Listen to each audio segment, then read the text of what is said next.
78 ward के पहले भी मैं नॉमिनेटेड कॉर्पोरेटर रह चुका हूँ।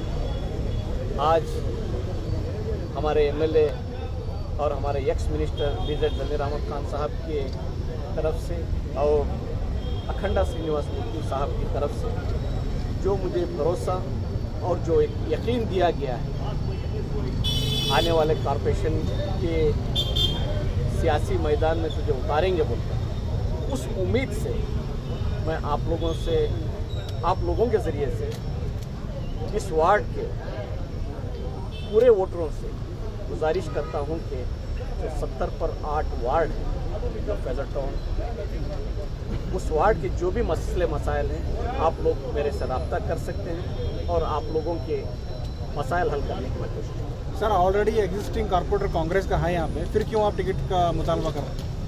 देखिए, टिकट मांगना हर एक का हक है। एक्स कॉर्पोरेटर है, ठीक है, तो मैं भी एक कॉर्पोरेटर नॉमिनेटेड रह चुका हूँ। पिछली बार मैं भी कॉन्टेस्ट किया था, तो इस बार इस हल्के से जो मेरे ऊपर भरोसा किए हैं इधर के एमएलए साहब और हमारे मिनिस्टर ज़मीर अहमद खान साहब, उसकी वजह से मैं भी इधर का एक एस्पिरेंट हूँ बोलकर मैं कोशिश कर रहा हूँ। सर, क्या कर्नाटका कांग्रेस कमेटी के प्रेसिडेंट होते हुए DK शिव कुमार या सिद्धरामैया जी से आपकी कुछ बातचीत हुई है? देखिए, उन लोगों तक मेरी बातचीत नहीं हुई। उन लोगों तक हमारे बड़े बीजेड ज़मीर अहमद खान साहब ज़रूरत पड़ी तो कर लेंगे और अखंडा श्रीनिवास मूर्ति साहब वो बात करेंगे। आपके ऊपर बहुत सारे एलिगेशंस भी लगे हैं, तो एलिगेशन के वजह से ही मैं आप लोगों के सामने खुशी बांटने का मैं इजहार किया था। ये देख लीजिए, इस दिन के लिए मैं बहुत सारी चीज़ें मैं गंवा चुका हूँ और मेरी माँ की दुआ से मुझे उम्मीद थी जो गौर गरीब के लिए 6.5 करोड़ लोग कर्नाटक के कोई आवाज़ नहीं उठाया था, वाहिद शख्स था मैं आवाज़ उठाया, तो मुझे लेकर जाकर बंद कर दिए।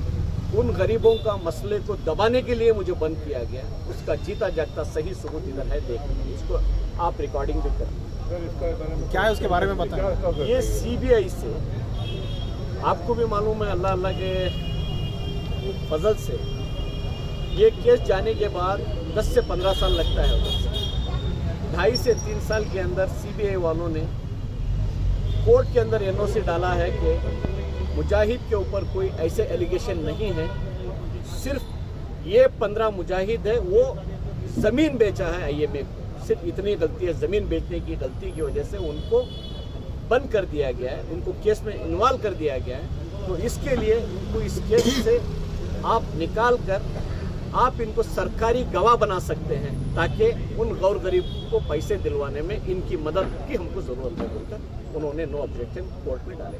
सर, मेनस्ट्रीम मीडिया में हमने देखा था कि जब आप कहीं यूनिवर्सिटी पे जा रहे थे तो एयरपोर्ट पे आपको मंसूर के साथ देखा गया था, उसके बाद से सारा मामला ऐसा कहा जाता कि आप जो जिंदगी बदल गया।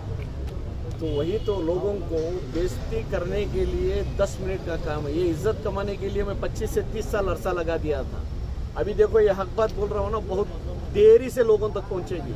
अगरचे मैं इधर कुछ बोल दूँ गलत तो 100 गुना फास्ट फैलेगी लोगों के पीछे।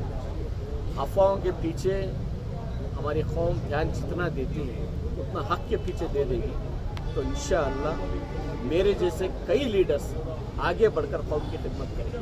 अगर FIR को अगर हम देते तो उसमें आपका नंबर 15 पे आता था, जो बहुत ही नीचे था। इतना होने के बावजूद भी जो लीडर्स हैं उनसे आपको ऐसी दुश्मनी क्या थी कि उन्होंने आपके साथ इस तरह से किया? सारे लीडर तो उसमें भी है ही। देखिए, लॉजिक आप लोगों को समझना चाहिए। मैं अकेला आवाज़ उठाता था उस टाइम पे, जो कुछ भी गलत होता था मैं सिर्फ मेरी वार्ड तक, मैं काउंसलर बोलकर मैं मेरे घर तक की मैं नहीं कभी नहीं सोचा। जब कभी भी कौम को ज़रूरत पड़ी है, जब कभी भी कौम को नीचा करने का कोशिश कोई भी मिनिस्टर हो, कोई भी MLA हो किया है, तो उनको मुंह तोड़ जवाब देकर मैं लोगों के बीच में कौम के लिए आवाज़ उठाया। सर, अगर सीट टिकट नहीं मिले दूसरा कदम क्या है सब आपका? देखिए, दूसरा कदम मैं आपको ये बोलूँगा कि मैं दूसरी पार्टी से जाऊँगा, दूसरे इससे नहीं, बिल्कुल नहीं जाऊँगा। मैं कांग्रेस में हूँ, मेरे साहब कांग्रेस में हैं, मेरे एमएलए साहब भी कांग्रेस से हैं। इंशाअल्लाह मुझे उम्मीद है टिकट मिलेगी, अगरचे नहीं भी मिलेगी तो इंशाअल्लाह मैं कोई पार्टी से कॉन्टेस्ट नहीं करूँगा, क्योंकि पूरे जितने भी एस्पिरेंट हैं इधर डेजर्ट टाउन से, उन लोगों से पूरों से मेरी बातचीत भी हुई है। मैं उन लोगों से वादा भी किया हूँ, अगरचे आप लोगों को टिकट मिलेगी मैं आपको काम करूँगा, या फिर मुझे टिकट मिलेगी कौम की खिदमत करेंगे और जो इस वार्ड के मसले मसाइल हैं उसको हल करेंगे। आप लोग मेरा साथ दो बोलकर मैंने उन लोगों से दरख्वास्त की है। और यहाँ तक के जो इधर के प्रेजेंट कारपोरेटर थे AR जाकिर, उनसे भी मैंने फ़ोन पे मैं रब्ता किया। मैंने उनसे ये कहा कि मैं इलेक्शन इस बार लड़ रहा हूँ भाई, अगरचे मुझे सीट मिलेगी तो तुम मुझे साथ दो, या अगरचे मुझे नहीं मिलेगी, आपको अगरचे मिलेगी तो इंशाल्लाह मैं आपको भरपूर साथ दूंगा। सर इस इलाके के ऐसे क्या मसाइल हैं जो अब तक पूरे नहीं हुए? पिछली बार भी यहाँ पर हुकूमत रही या कॉर्पोरेटर रहे, तो आने वाले दिनों में आप क्या बदलाव लाना चाहते हैं यहाँ पर? देखिए, बदलाव, मेरा घर इधर है और मेरा पुराना घर है, तो उस हिसाब से सिर्फ मेरे घर की मिसाल आपको देकर समझाता हूँ। इधर के जो भी ड्रेनेज सिस्टम है ब्रिटिश के ज़माने में, इधर के पूरे ड्रेनेज सिस्टम के अंदर जो पाइप डाला गया है वो भीड़ के डाला गया है, वो अंदर कई जगह फूट भी गए हैं, तो पानी ड्रेनेज सिस्टम बहुत गलत पुराना है। तो उसको बदलने के साथ साथ वाइट टॉपिंग का जो काम चल रहा है वो पेंडिंग है, उसके लिए भी आवाज़ उठाऊंगा। और इंशाअल्लाह मेरे सामने जो भी मसाइल आएंगे उसको मद्देनज़र रखते हुए मैं काम करूंगा, क्योंकि ये दिन का मैं इंतज़ार कर रहा था। इसीलिए मैं कहीं किसी पार्टी फंक्शन में नहीं आता था और लोगों के बीच में नहीं जाता था। वजह इसकी है कि लोगों ने जिस तरीके से मुझे बदनाम किए थे, समझो कब्रिस्तान को भेज दिए थे। आज अल्लाह के रसूल ने मेरी माँ की दुआओं से मुझे नया एक, बोलते हैं ना, एक नई ज़िंदगी मुझे बख्शी है। तो इंशाअल्लाह ये नई ज़िंदगी को मैं आगे बढ़ाते हुए पीछे पलट कर देखना नहीं चाहता। जो कोई भी मेरे दुश्मन किए हैं, मेरे पीछे साजिश, मैं उनको अल्लाह के हवाले कर दूंगा। आज के बाद उन लोगों को दुश्मन की नज़र से भी नहीं देखूंगा। जो कुछ भी फैसला करेगा, अल्लाह की ज़ात पर मुझे इतना यकीन है, जो ये रिपोर्ट आने के बाद वो फैसला भी मैं अल्लाह के हवाले कर दूंगा।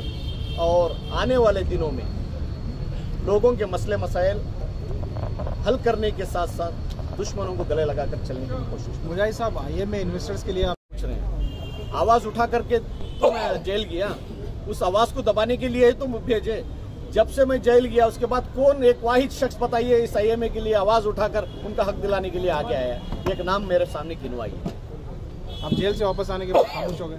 खामोश हो गया, लेकिन मेरी मजबूरी थी। पाबंदियां लगा करते, CBI से पाबंदियां लगा करते, जेल में जो बेल दिए बेल के ऊपर पाबंदियां लगाए थे। IMA के बारे में, IMA के ताल्लुक से तू कोई बात नहीं करेगा, अगरचे करेगा तो तेरी बेल कैंसिल होगी। तो ये मेरी मजबूरी थी। अब तो मजबूरी नहीं है। आज मैं आज़ाद हूँ, आज मैं आज़ाद हूँ, आप लोगों के सामने इसीलिए बैठा हूँ। आज मैं आज़ाद हूँ, मेरी माँ की दुआ मेरे साथ है।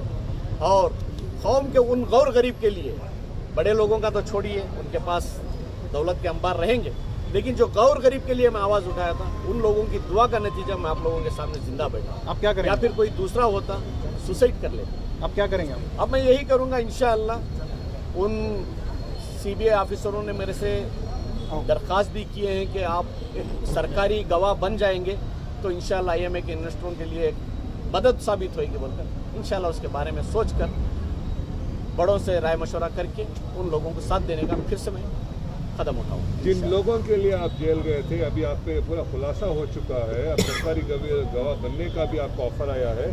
क्या जो 50,000 से ज़्यादा इन्वेस्टर्स हैं वो आपका राबिता कायम कर सकते हैं उनकी मदद के लिए? कोई कॉम्पिटेंट अथॉरिटी जिनके अंडर में पूरा प्रोसेस आता है?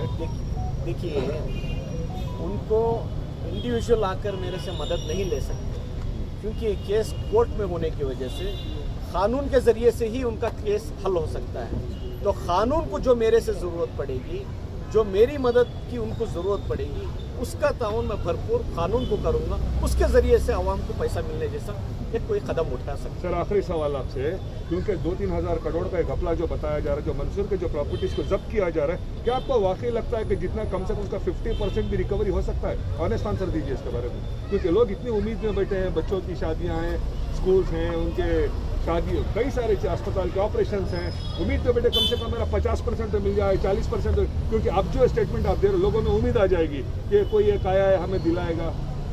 देखिए, कोई एक आया है दिलाएगा नहीं। जो इंसान गवा कर रहता है उसकी आखिरी सांस तक भी उसको उम्मीद रहती है मेरा गया हुआ, मेरा हक का पैसा मुझे आएगा बोल। उस उम्मीद पे कायम रहना चाहिए। जैसा कि मैं सियासत के अंदर कदम उठाया था, मेरी मंजिल पाने के लिए ये सब उतार चढ़ाव आते हैं बोलकर यकीन था, लेकिन इस तरीके से मुझे फंसाते हैं बोलकर ये यकीन नहीं था। लेकिन वो फंसा भी दिए, लेकिन अल्लाह ने मुझे रास्ता भी दिखा दिया। तो ऐसा मैं बढ़ चढ़ के आगे जा रहा हूँ। तो इसी तरीके से उन लोगों को उम्मीद हारने की ज़रूरत नहीं है। तो उनसे मैं ये कहना चाहता हूँ, हकीकत में सरकार कोई चीज़ को एक रिंग बोलते हैं, रिंग बगैर बनाए एक पब्लिक के अंदर अवेयरनेस लाकर आज इस चीज़ को एक्शन डाल रहे हैं बोलकर पब्लिक को बुलाकर एक्शन करेंगे। तो उम्मीद रखता हूं और आप लोग भी उम्मीद कीजिए 50% ज़रूर पैसा उन लोगों को मिलेगा। शुक्रिया।